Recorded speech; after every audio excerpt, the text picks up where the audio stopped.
Yo, yo, yo, yo, yo, we're back on this bip. Y'all know what it is. Biggest bipper. Biggest bipper, yo. Alright, I'm trying to get some sleep, but I can't sleep. Like,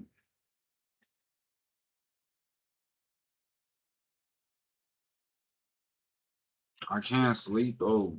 I can't sleep. Like, I'm hitting up people right now. Literally hitting up people, like, making sure, like, we stay on top of the grind. You know what I'm saying? We always gotta stay on top of the grind. Like, don't ever slack. Like you need to be grinding 24/7. If you grind enough, you're not gonna worry about not grinding. Like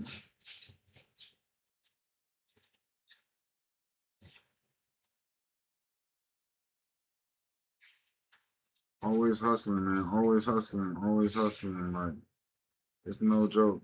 You gotta either you gonna eat or you're gonna starve. You already know that. You're gonna eat or you're gonna starve. Like you gotta grind out here. There's no if, maybe, or buts. It's get your ass to work. Get that ass to work. Get that ass to work, man. Get that ass to work all day, every day, man. Don't stop till you make a play. Don't stop till you make a play. Keep going. Keep going. Keep going. Come on, man. Y'all know this. You know this.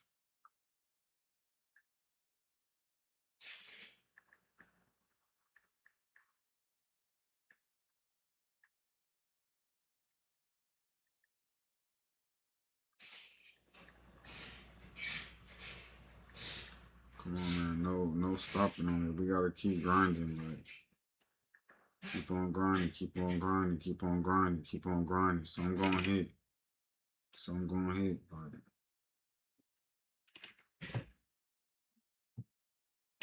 don't stop. Don't stop. Don't stop.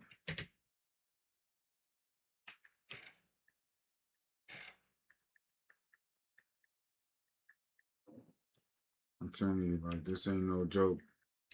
Steady in the field, steady getting shit done. Like tech don't ever sleep. Money don't ever sleep. You know that. Money don't ever sleep. Tech don't ever sleep, man.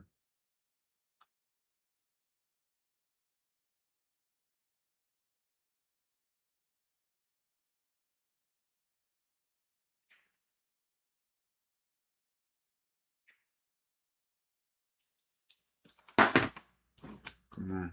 Come on. Keep pushing. Keep pushing. Keep pushing. Like,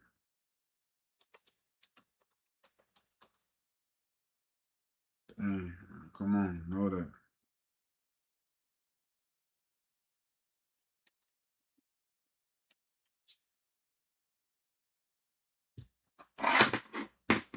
Come on, man. Keep pushing, man. Keep pushing.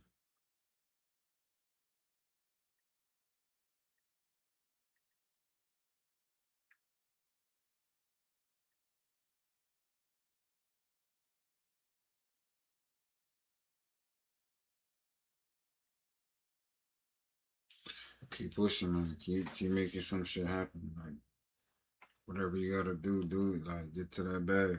Get to that bag. Get to that bag. Get to that bag. Get to that bag. Come on, man. Get to that bag.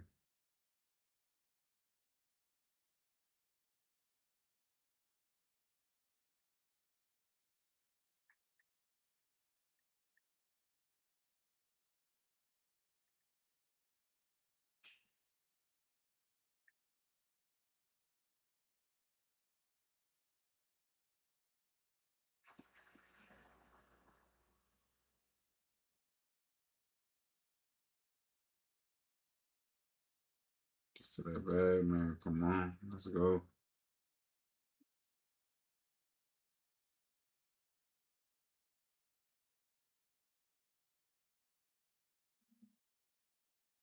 Can't stop, won't stop.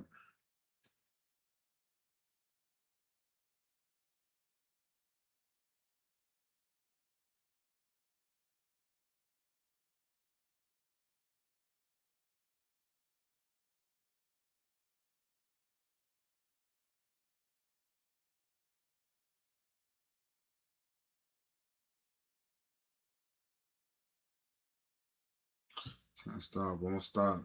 Come give it to me. Can't stop, won't stop. Come on, Terry. We gotta keep going. We gotta keep going, man. It's no joke. It's no joke. I'm not even satisfied with the level of work I've been doing lately. This shit disgusting for real.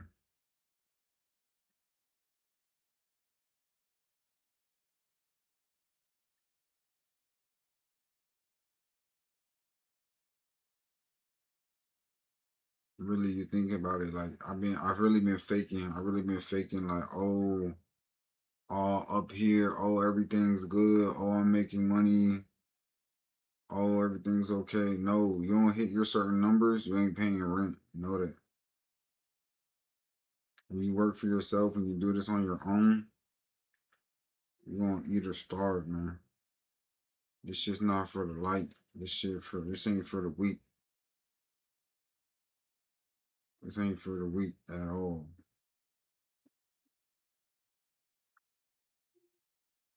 Come on, know that shit. Know that shit. It's time to go. It's time to get it.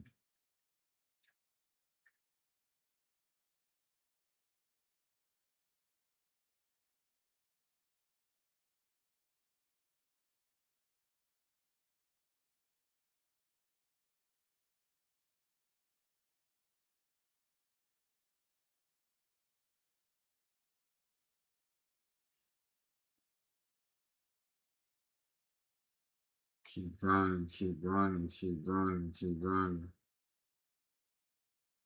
keep grinding, keep grinding. Like, it ain't no stop. Where my phone at, man? Where my phone at?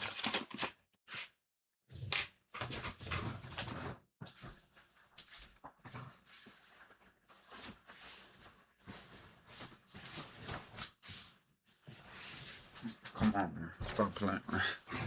Diving in that pussy. Diving in that pussy for real. Stop playing, dog. Shit ain't no joke, man.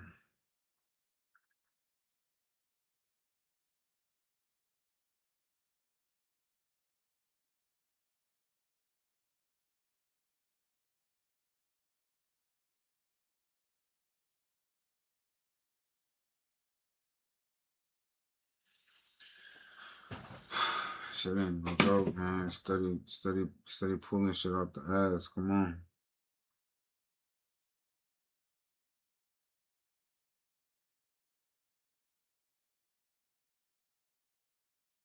Come on, man. Come on. Come on, stop playing.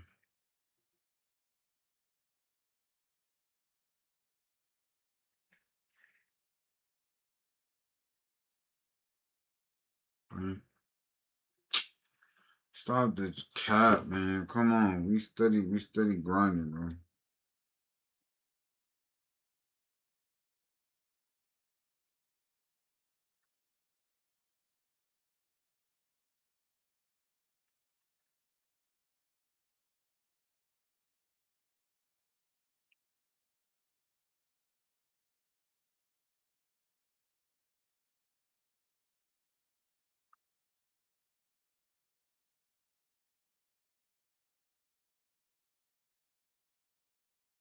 Gangster, what?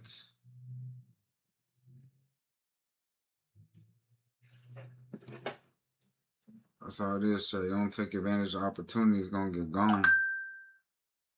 You don't take advantage of opportunities, gonna get gone, man. Come on.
Steady focus, man. Come on.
Keep going, man. Keep going. Stop scrolling.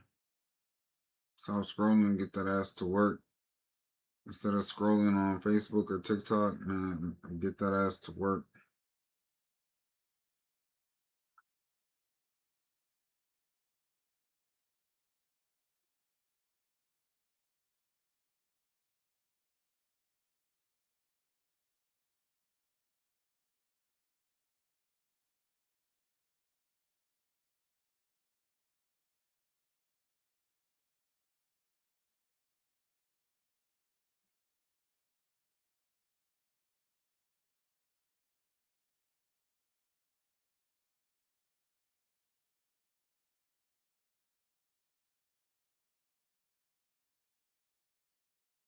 Steady working, steady working. While we're working, let's listen to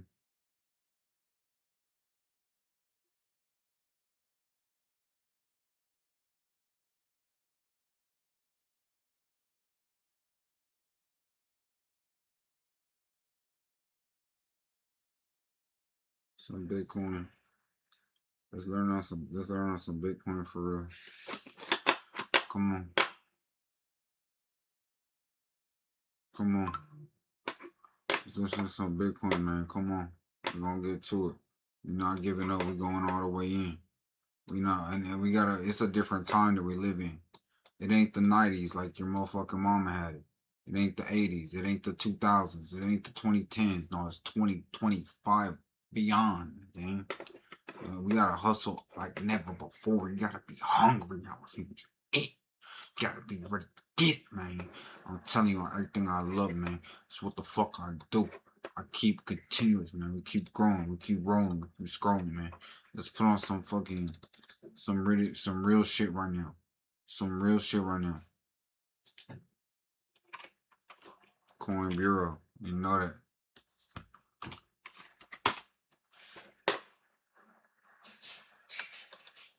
Websites your competitors don't want you to know. Part two. All you do is All go you to do is this go to website. nobody's trying to hear And it it. lets you Just find shit. out exactly. Ethereum. It's long been the butt of every joke in crypto. Every ETH holder has been waiting for the day that ETH finally pushes past $5,000 to a new all-time high. And let's just say, we're still waiting. But recently, ETH price has been showing signs of life once again. What's more, there's good reason for it. Once we scratch beneath the surface, we'll find a thriving ecosystem and demand that's greater than ever. So today we're showing you 5 reasons why Ethereum is still going strong and why the tide may finally be turning for ETH holders. My name is DC and you're watching Bitcoin. Now, the first reason why Ethereum ain't going nowhere is that it continues to be the chain of choice for developers and builders. According to the data from ChainSpecs, Ethereum currently has just under 11,000 active developers, putting it in the #1 spot just above Solana. And just recently, a report by Electric Capital revealed that Ethereum had passed a milestone that no other blockchain has achieved: 1 million lifetime developers. And if that wasn't crazy enough, roughly 232,000 of those developers have been active over the last 12 months alone. The thing is though, looking at the amount of people building on Ethereum only tells part of the story. It's about what's being built there that really matters. And as it happens, Ethereum continues to be the weapon of choice for some of the biggest names names in TradFi. If you've been keeping up with the crypto headlines, you'll know that Robinhood recently launched its own Ethereum Layer 2 blockchain, creatively named the Robinhood Chain. It was designed with DeFi and tokenized stocks in mind and has already seen hundreds of millions of dollars in daily volume and more than $250 million in total value locked. Not bad for a chain that's been around for less than a month. And of course, Robinhood is just the latest name to join the list of big names utilizing Ethereum's deep liquidity to launch their own tokenized assets. There is also JP Morgan, which has multiple money market funds on Ethereum. In December last year, it launched the My On-Chain Net Yield Fund, or MONY for short. The fund invests in US Treasuries and repo agreements with a minimum investment of $1 million for qualified investors. Then in May this year, JP Morgan launched its second fund, the JP Morgan On-Chain Liquidity Token Money Market, which thankfully used the ticker JLTXX. To keep things simple, you can think of JLTXX as money market fund similar to MONY, but available to more investors. Adding to the mix is Franklin Templeton's On-Chain Institutional Liquidity Fund. That's another money fund backed by government securities, cash and repo agreements, and currently has $1.6 billion in assets under management at the time of the shooting. And who could forget about the BlackRock USD Institutional Digital Liquidity Fund, or BIDL, which launched way back in March 2024 and is now the largest tokenized treasury fund in the world, with over $2.5 billion in assets under management. We could go on and on, but you get the picture. Ethereum is home to many of the biggest tokenized products in TradFi. And why? Well, because institutions generally prioritize security, predictability, liquidity, and proven infrastructure. Ethereum scores very highly across all these four. That's why, as I record this, Ethereum dominates the landscape for tokenized real-world assets, or RWAs, with 44% of the market share. And this brings us to the second reason why Ethereum is stronger than its chart would have you believe, and that's the fact that it still dominates crypto capital.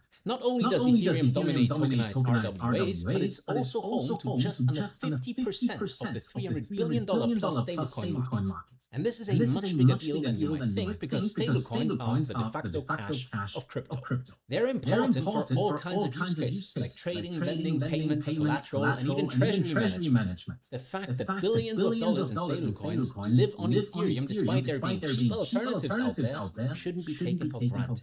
Now this relates to another area where Ethereum dominates in crypto capital, and that's total value locked, or TVL. As the second largest crypto by market cap, it's no surprise that Ethereum also has the highest TVL of any other smart contract blockchain at over $41 billion at the time of shooting. For perspective, the next biggest smart contract chain by TVL is Solana, with just $4.9 billion in TVL. In other words, Ethereum's DeFi TVL is 8 times higher than its biggest competitor. Even after the rise of chains like Solana, Tron, and BNB Chain, Ethereum remains the largest destination for deployed on-chain capital. Speaking of other blockchains, it's worth noting that the largest share of the crypto market either lives on Ethereum or one of its many layer 2 chains. Networks like Base, Arbitrum, Optimism, and of course the recently launched Robinhood chain inherit Ethereum security while dramatically increasing transaction throughput. Capital moving on these layer 2s generally stays within the Ethereum ecosystem rather than leaving it. ETH is also one of the most used crypto assets deposited as collateral across DeFi protocols, alongside Bitcoin's BTC. It's commonly used for borrowing stablecoins, derivatives margins, perpetual futures, lending markets, and of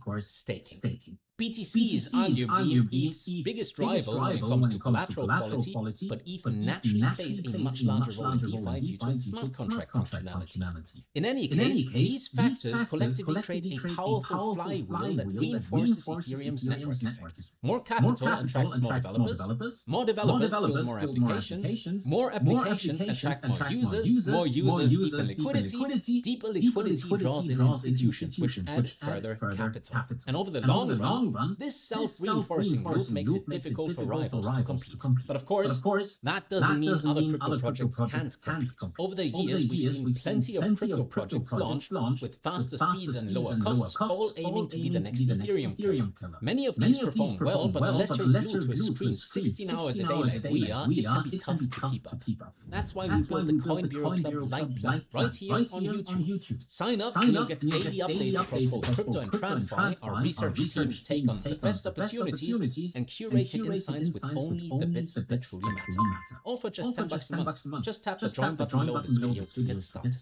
The third reason why Ethereum should stay on your watch list is institutional demand. Put simply, institutional investors are able to invest in ETH much easier than ever, gaining exposure to spot Ethereum ETFs, treasury companies, and those tokenized funds I mentioned earlier. Now, for most of the first half of 2026, US spot Ethereum ETFs were bleeding money. 8 straight weeks of net outflows stretched through May and June as rising treasury yields and a more hawkish Federal Reserve pushed investors away from anything considered high risk. But that streak officially broke in July. As I record this, net flows have been almost entirely green since, with over $300 million flowing in. Unsurprisingly, BlackRock's Ether dominated those inflows. As a fun fact, BlackRock's Ether pulled in over $45 million in a single day out of roughly $54 million in total. Put differently, BlackRock's ETF accounted for more than 80% of that day's demand. But why does this matter? Well, when the world's largest asset manager drives that much cash into an asset, it shows conviction, and other institutions follow suit. And even though spot Bitcoin ETFs are definitely more popular, Ethereum ETFs have an advantage: staking. Back in September last year, Rex and Osprey launched the first Ethereum staking ETF in the US, allowing investors to gain exposure to ETH while also distributing staking rewards back to shareholders. Since then, a few more Ethereum staking ETFs have launched, including 2 from Grayscale and another from BlackRock. These not only let institutions earn native staking rewards without running their own validators, but also turn ETH into a yield-bearing asset that generates rewards, even in drawdowns. Another driver of institutional capital has been Ethereum treasury companies, and the biggest by far is Bitmine, with a stash of more than 5.5 million ETH at the time of shooting. Now, Bitmine's long-term goal is to hold 5% of ETH's supply, and it's already 92% of the way there. But Bitmine is just one of 67 Ethereum treasury companies, collectively holding over 8.2 million ETH on their balance sheets. That's more than 6.8% of Ethereum's total supply. And with another company already pending, it's safe to say that this list will grow much longer once the bull market returns and excitement picks back up again. And if all that wasn't enough to convince institutions, there's also organizations dedicated to driving Ethereum's adoption on Wall Street. The big name here is Etherealize, which was launched in January 2025. Now, Etherealize was co-founded by Vivek Raman, a billionaire TradFi investor, and Danny Ryan, a former key member of the Ethereum Foundation, before stepping away to co-found Etherealize. If Danny Ryan's name sounds familiar, it's because he was the lead developer who coordinated the merge, the biggest upgrade in Ethereum's history, which saw it transition from proof of work to proof of stake. Safe to say, he understands Ethereum's architecture well enough to explain it to anyone scratching their head with a suit and tie. Anyway, in early July this year, we saw the launch of Ethereum Institutional, an independent non-profit that has a very similar goal, helping TradFi entities to understand and adopt Ethereum's tech. Oh, and Ethereum recently launched its own dedicated institutions page. That page explains what Ethereum is capable of and, more importantly, shows off the impressive metrics with a dollar sign attached. With this much institutional interest in Ethereum, even when retail investors are looking the other way, just imagine how insane things will get when things really heat up. And well, this brings us to the fourth reason why Ethereum continues to turn heads, which is that ETH is a productive asset. Because Ethereum runs on proof of stake, you can generate a direct yield simply by staking it and helping secure the network. Currently, that reward is 2.65%. Granted, for a normal retail investor like you or me, this isn't exactly life-changing, but for Ethereum treasury companies with billions of dollars worth of ETH, these staking rewards alone can provide a very lucrative revenue stream. In fact, Bitmine's recent filings confirm that the company made $45.7 million in quarterly revenue from staking rewards, making up 98% of its total. And remember, that's just for one quarter. According to Chairman Tom D, Bitmine has projected to see annualized staking rewards of $284 million once all of the company's ETH is staked. It goes without saying that this figure is likely to be inaccurate due to ETH's price fluctuations, but still, that's a lot of money being generated for doing very little, in the grand scheme of things, of course. So when you take a second to compare the business models of Ethereum treasury companies with their Bitcoin counterparts, you notice one key difference. As you already know, BTC can't be staked, and there is no way to earn BTC as a reward, at least not native. This means Bitcoin treasury companies can only make money if Bitcoin's price goes up, or if they take on additional risk elsewhere. When that risk becomes too much, or BTC's price stagnates for an extended period, even the most die-hard Bitcoin maxis can be forced to sell some of their BTC. Not naming any names, of course. Sailor. Michael. Mr. Michael Saylor. The point is, this advantage is what makes Ethereum treasury companies so appealing to institutions. Sure, you could argue that Bitcoin's relative safety is why institutions are still so involved there. But show them a company with a balance sheet built around the idea that staked ETH behaves less like a speculative cryptocurrency and more like an income-producing asset similar to a bond or dividend-paying stock. And it's almost impossible for them to resist. And this brings us to the fifth reason why Ethereum is still so impressive, the technical upgrades it has on the horizon. Ethereum's next upgrade is called Amsterdam, and it's scheduled for the second half of 2026. Not exactly specific, I know. There are rumors it will be rolled out in August, but nothing set in stone yet. But what is Amsterdam? Well, you can think of it as Ethereum's attempt to tackle its biggest obstacle, making the network more scalable without sacrificing decentralization and security. And this is a big deal. So much so that many people are calling Amsterdam Ethereum's biggest upgrade since the merge. Now, like previous hard fork upgrades, Amsterdam will implement multiple Ethereum improvement proposals, or EIPs, simultaneously. Specifically, there are 10 EIPs, with 2 being the most exciting. The first is EIP 7732, which introduces Enshrined Proposer Building Separation, or EPBS for short. In a nutshell, EPBS is designed to make Ethereum's block building process more decentralized and transparent. Right now, many validators rely on external services called relays to connect with specialized block builders who optimize transactions and capture method. EPBS brings this process directly into Ethereum's protocol, removing the need for these middlemen and making block production more resistant to censorship and centralization. This creates a cleaner system where validators and builders each do their own job, with Ethereum itself handling the handoff and payments. The second headliner is EIP 7928, which introduces block-level access lists, or BALs for short. A lot of acronyms here, I know. Anyway, BALs will make transaction executions far more efficient. You see, today, Ethereum runs transactions one by one because it doesn't know which bits of data each transaction needs ahead of time. BALs solve this by mapping out the accounts and data each block needs in advance, allowing multiple transactions to be processed in parallel. Think of it like moving from a one-lane road to a multi-lane highway. So more cars can reach their destination at the same time, and there is less congestion during busy times. By increasing the amount of data each block can handle and updating how gas fees are calculated, the upgrade will significantly reduce the cost of using Ethereum's Layer 1. For everyday users, that means paying less to send ETH, swap tokens, or interact with dApps. A welcome relief for many, I'm sure. Anyway, assuming Amsterdam is implemented without a hitch, attention will turn to the next upgrade, Hegota, which is also expected in the second half of this year. Again, that's pretty vague, but it does imply that Hegota will roll out soon after Amsterdam. The details of Hegota are still being discussed. So far, only one EIP has been confirmed. Another is being considered, and a whopping 26 EIPs have been put forward. For now, the only EIP scheduled for inclusion, assuming it doesn't get removed, is EIP 7805, also known as Fossil, which stands for Fork Choice Enforced Inclusion Lists. Basically, Fossil aims to make Ethereum more censorship resistant by ensuring valid transactions can't simply be ignored by block builders. It gives Ethereum a built-in safety net that helps keep block space open and fair, so no single group can quietly decide which transactions make it on chain. Outside of Fossil, the main EIPs being discussed are centered around account abstraction and Merkle trees. For account abstraction, the idea is to introduce a transaction type that splits verification from execution.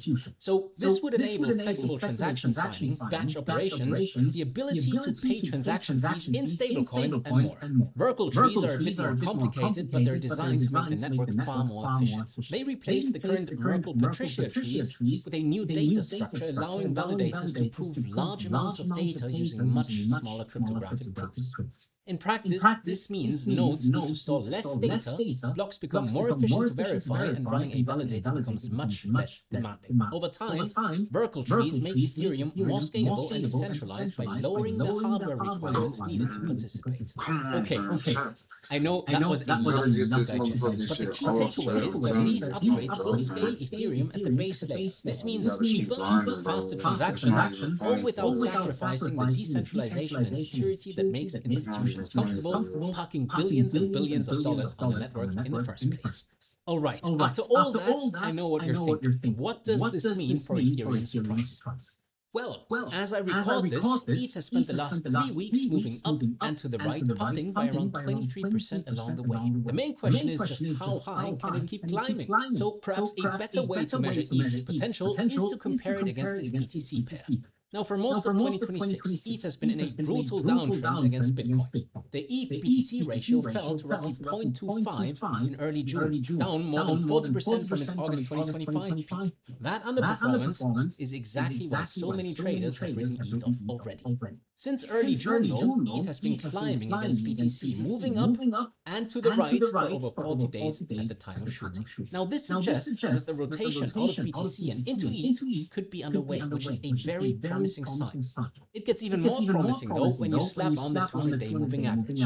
As you can see, ETH-BTC is on the verge of breaking out to trade above that moving average, which is a big deal. Historically, when Ethereum convincingly breaks above the 200-day moving average, it tends to perform extremely well. Now, before you get too excited, though, it's worth noting that there are a few indicators working against Ethereum as well. The RSI is a little on the high end, meaning ETH could be approaching overbought territory. The MACD suggests something similar, with the wave pattern looking like a move to the downside is more likely. Volume isn't exactly sky high either, suggesting the upward price action we're seeing right now isn't sustainable. Overall, then, it's a pretty mixed bag. So let's switch from a 200-day moving average to a 200-week one instead to get a clearer picture. 200-week moving averages are often preferred by traders because it compiles almost 4 years worth of data. This is perfect for anyone who wants to zoom out and remove all the noise. The 200-week moving average currently sits around 0.04 at the time of shooting, and ETH would need to rally by around 36% to break above it. It's not impossible, but it's a big jump at this stage of the market cycle. Whether Glamsterdam is the catalyst that makes this happen remains to be seen, but we reckon there's a good chance. Now, we should also note that several market analysts have also chipped in with their own predictions. Standard Chartered thinks that ETH can hit $4,000 by year-end, driven by Ethereum's dominance in stablecoins and tokenized real-world assets. Conversely, Citi puts ETH at just $2,240 by the end of the year, citing US crypto legislation being slower than expected and zero expected ETF inflows. While none of us here have a crystal ball, the likely answer is that ETH finishes the year significantly higher than the sub-$2,000 price we're seeing right now. As we looked at today, ETH has a ton going for it, and with a bit of good fortune, this might be just the beginning of a much bigger ETH rally. But what do you think? Is ETH going to the moon again, hopefully, or are we in for more disappointment? Let us know your thoughts in the comments below. And if you're wondering whether altcoins will ever recover, then check out our video right over here. Alternatively, if you want to learn more about what Ethereum is and how it works, you can find out by watching the video right here, or there. As always, thanks so much for watching, and I'll see you again very soon. This is DC signing off. Imagine being able to build an app with your name on it just by thinking about it. Meet Base 44, a complete AI creation platform. Describe what... Trav, you gotta just keep messaging people for real. Like, it is what it is. But Bitcoin, though, investing to get rich in there, I don't know. I don't know about that shit for real.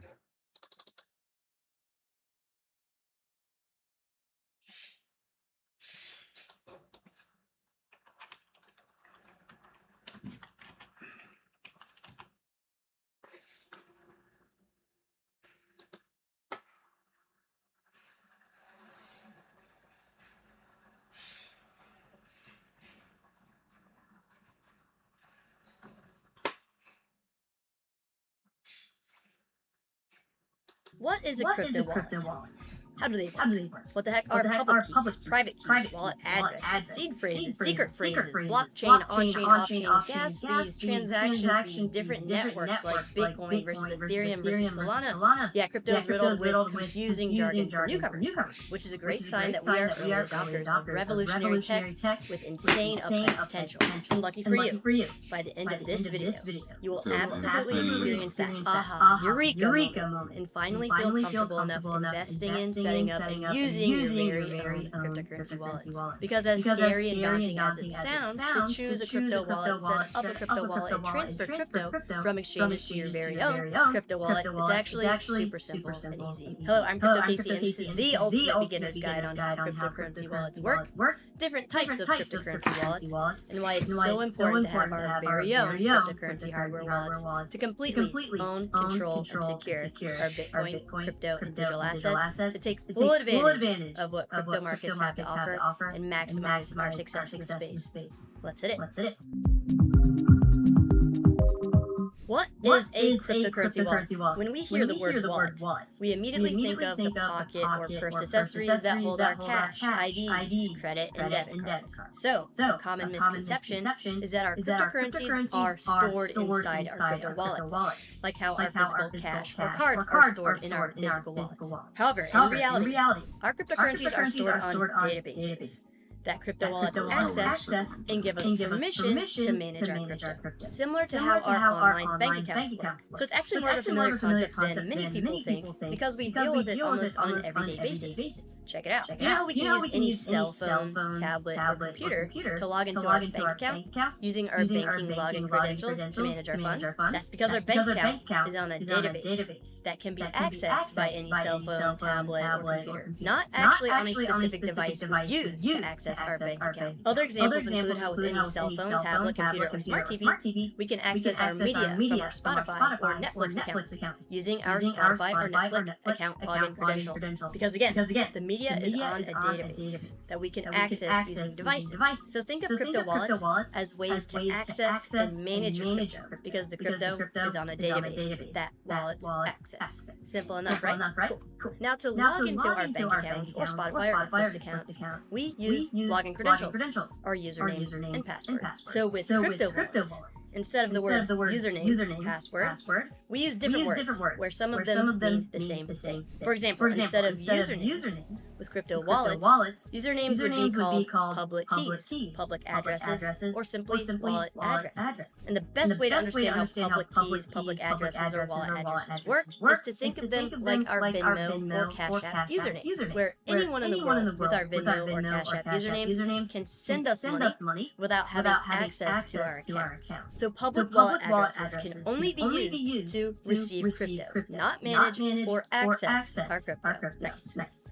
Now, think about if someone had our passwords to our Venmo or Cash App accounts. If they were able to actually log into our accounts, they can access our funds, manage our funds, and send our funds to another account. With crypto wallets, instead of passwords that give us the ability to access and manage our funds, passwords would be called private keys, private seeds, private phrases, secret phrases, recovery phrases, seed phrases, or private addresses. So yes, it may be a little confusing at first. However, all of those terms basically mean the same thing. They allow us to access and manage our crypto. Great. All right. You know how we have multiple ways of logging into accounts, like by typing in passwords, scanning a QR code with our phones, or using fingerprints or Face IDs? Well, the crypto wallets, we have a similar concept. Check it out. When we first set up our crypto wallet, a public and private key is created using a cryptographic mathematical algorithm. And both our public and private keys are long strings of numbers and bits. And with public keys, where we can only receive crypto, we can send our public keys, public addresses, or wallet addresses, remember those terms all mean the same thing, to other people by sending them that long string of numbers. Or most wallets convert that long string of numbers into a QR code that people can scan to send us crypto. Now, with private keys, some wallets generate the long string of numbers and bits without ever showing it to us, while other crypto wallets convert the private key from the long string of numbers and bits into what's called a private phrase, secret phrase, recovery phrase, or seed phrase. And as the term suggests, it's a phrase of either 12 or 24 words. This feature was designed to make it easy for us to gain access to our funds by simply remembering a list of words instead of a long string of numbers. So just like entering a password to a bank account or a Venmo account we access on a phone or computer with crypto wallets, using those 12 to 24 words, we can enter them into any cryptocurrency wallet device or wallet application and use it to access our cryptocurrencies. So, basically, crypto wallets are devices we can use to access cryptocurrency networks on databases, and the private keys and phrases are how we gain access to manage our crypto and send crypto to other wallets. Now, listen up. This is extremely important to understand. Unlike traditional banking, if we give away our private key or don't properly secure it and our funds go missing, we will likely not be able to recover them. This is why it's so important to keep your private keys private. Because check it out. This is how easy it is to drain your wallet using a seed phrase. If someone came across a 12-word seed phrase written on a piece of paper, all they would have to do is download any cryptocurrency wallet app on their phone, like MetaMask, for example. Tap I have an existing wallet, select import recovery phrase, type in all 12 words in order, bam, instant access to your crypto to transfer it to a different wallet you do not have access to, effectively stealing everything with no way for you to recover it. So again, keep your private keys private. Simple enough, yet very important. Amazing.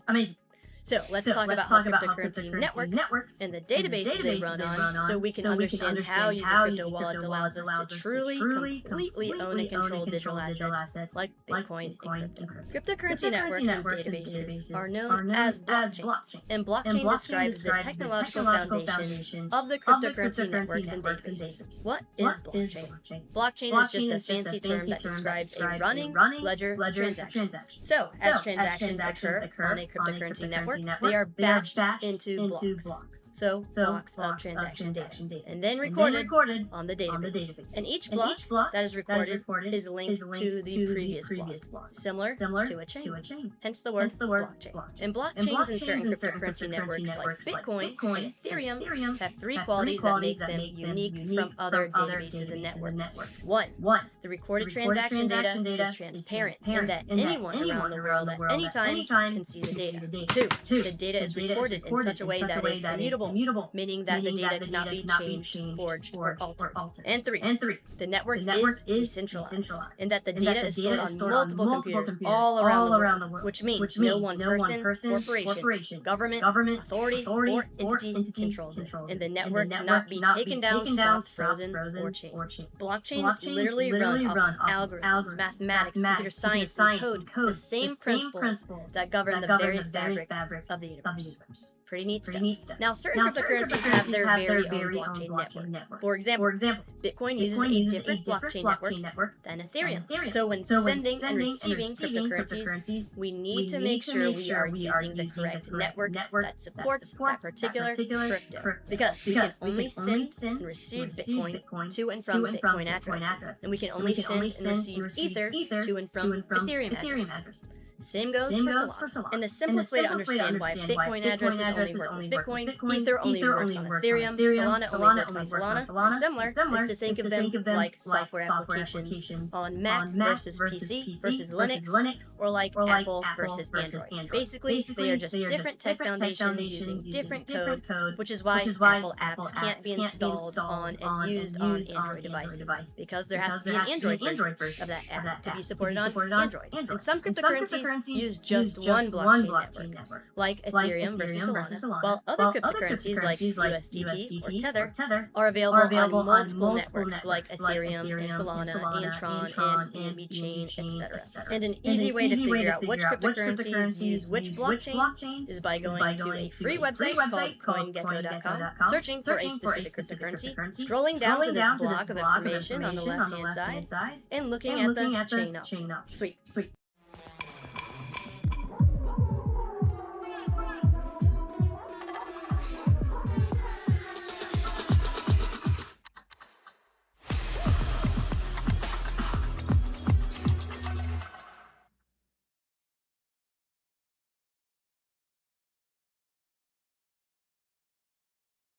saw that my PR got approved, but it was test failure. And, you know, I have become so lazy. Like, the moment I'm like, oh, I got... So if we have another person's public Bitcoin wallet address or public Ethereum wallet address, we can easily send them some corresponding cryptocurrency and vice versa. Another important concept to understand is when cryptocurrencies are sent or received, no actual physical or digital exchange occurs between the actual wallets. Because remember, cryptocurrency wallets interact with the blockchain networks, and the blockchain is where all cryptocurrency transactions are logged, and it's also where balances are tracked. So basically, the crypto on the blockchain databases gets reassigned from one private key to another private key when we use our crypto wallets to transfer crypto. Cool. So putting all of this together, the technological foundation of certain cryptocurrencies like Bitcoin and Ethereum make it such that we can actually completely own and control our digital assets and send any amount to anyone,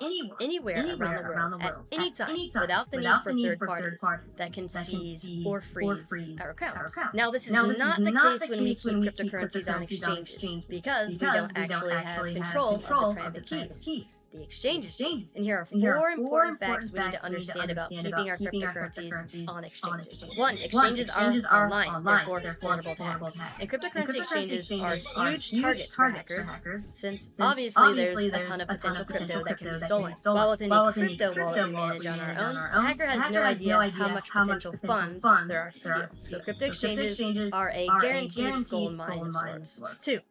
Due to lack of transparency, there is an artificial supply of crypto meeting real demand because exchanges can lend out our crypto infinitely between other people in exchanges, which basically means that the Bitcoin you are looking at in your account could also be the same Bitcoin 50 other people on the exchange are looking at in their accounts, on their phones. Meaning, cryptocurrency exchanges don't actually have all of the crypto backed one-to-one for all of their customers. So, if there was a massive run on exchanges where everyone wanted to move their Bitcoin and other cryptocurrencies to their own wallet, there would not be enough to go around. 3. As we see with several crypto exchanges, regulatory bodies can go after them, sue them, demonetize them by forcing them to delist a significant amount of crypto, which would destroy their profits, which puts them at risk of going under. And 4. We don't actually completely own and control any digital assets we keep on exchanges. To completely own and control our crypto, we need to secure them on our own crypto wallet. So, at the end of the day, exchanges need to be used as a tool for trading crypto and exchanging fiat for crypto, vice versa. And in this next crypto cycle, simply buying random altcoins and holding them will not work. We will need to trade crypto. And there are two profitable ways to do it that require us to leave some funds on exchanges. 1. For active manual trading. Bullmania provides rules-based strategies, powerful tools, education, and a private community designed to help us become self-sufficient traders. Use the link above to watch a video to learn more about it, or use the link below to skip the waitlist, watch the free training, and book a strategy call to see if it's a good fit for you. And 2, for automated trading, GoBabyTrade connects to our Coinbase or Kraken account and uses AI-enhanced technology to trade selected cryptocurrencies as price moves without us having to constantly watch charts. Use the link above to watch a video guide about how it works, and join our free live webinar using the link below to see it in action and ask us anything. And again, when we are not trading crypto, we need to be transferring any crypto we're holding long-term to our own crypto wallets. Amazing.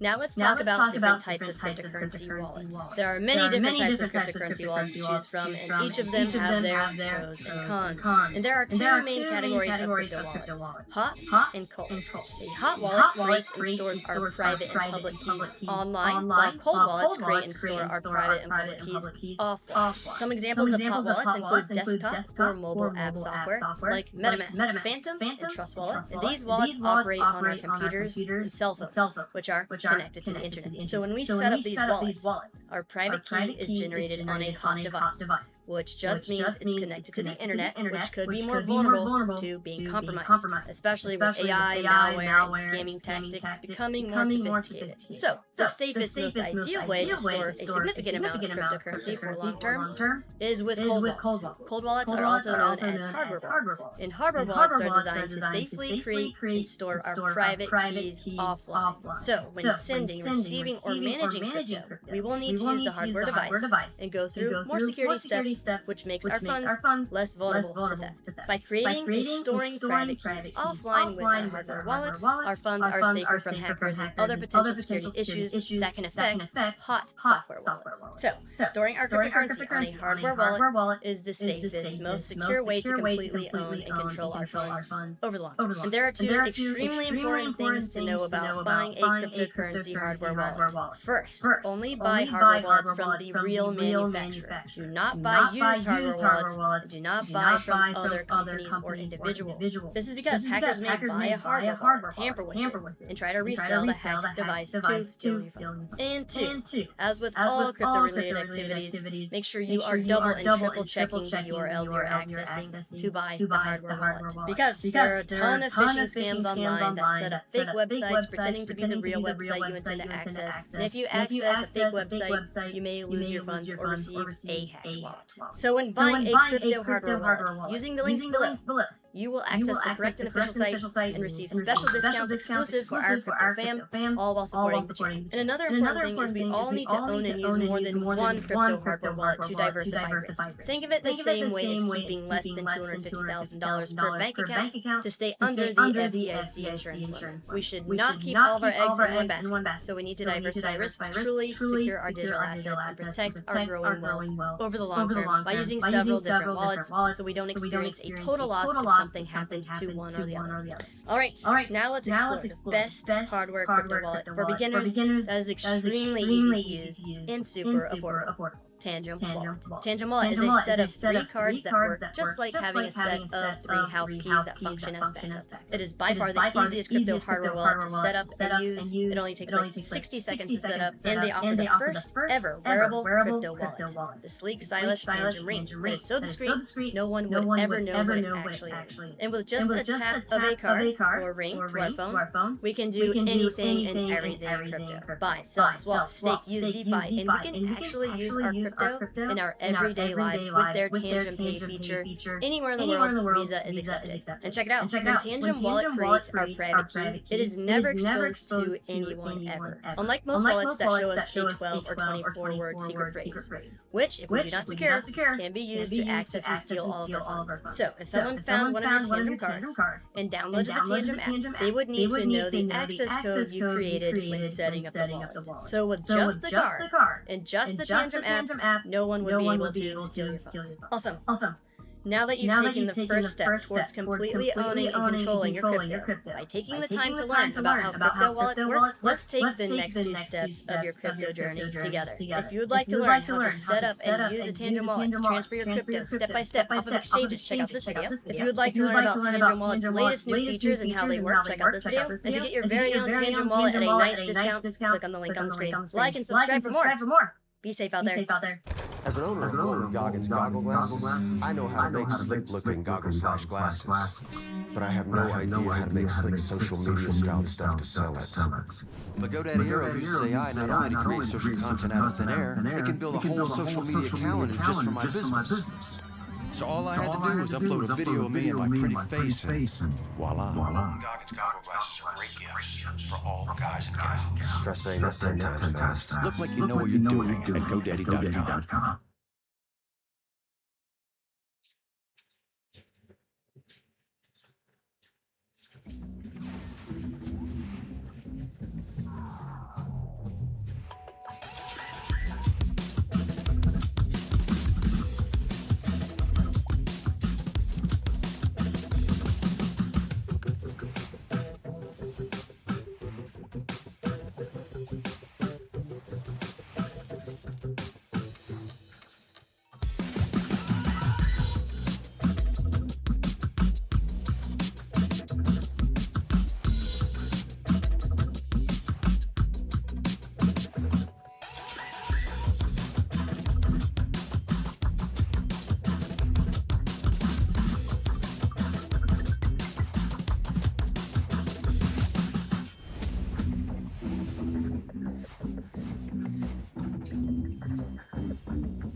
Banks are begging to get into the game today. Of course, we'll break this down and really line up on where clarity is today, because this is going to be a very critical next few days rolling into it. We have a special guest that's going to be joining us. You've probably heard. Chad, like, fuck this shit. I'm going to sleep. All right, I'm getting some rest, bro. We went over some crypto news. It's done. It's done. It's really kind of crazy you think about it. Why? Because real boss move, man. Growing the biz. We shout out some messages right now. We shout out some messages. I got a lot of clarity and insight onto the actual business and what I need to do to continue being in the top and keep non-stop hitting shit off top. So, man, tap in. We finna get a bag and run it up. That's what we're gonna do. Get a bag and run it up. Tap in. Subscribe. Join the reseller team. Fuck you talking about. Join the reseller team and get some bread. Like legit. Tap in.